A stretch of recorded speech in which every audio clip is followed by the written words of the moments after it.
去完溫莎堡咧，揸咗2個鐘車咧，過嚟呢個巴士嘅小市鎮啦。左邊就係阿比個修道院，前邊呢一個，呢度就係浴場。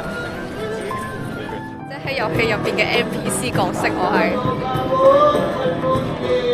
嚟揾我啊！我俾任務你哋做啊！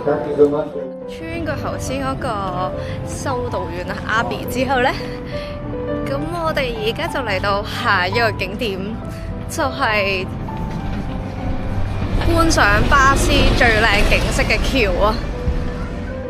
下邊個公園都勁靚。呢條就係一條有鋪頭嘅橋啦。雖然大家唔好覺，其實呢一條係一條橋嚟㗎。或者我見到有雞蛋仔，大概simple嘅雞蛋仔就5磅零度啦。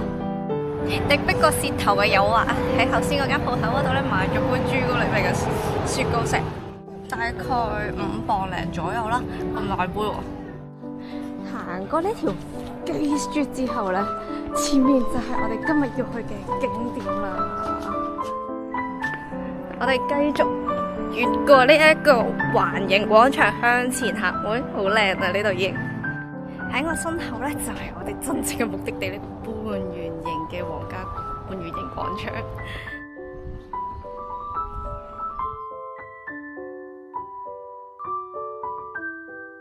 喺度漫步呢個城市，感受下呢城市嘅節奏同埋氣息咧，我已經覺得好開心、好舒服。呢度有一個真係好令人舒適嘅地方，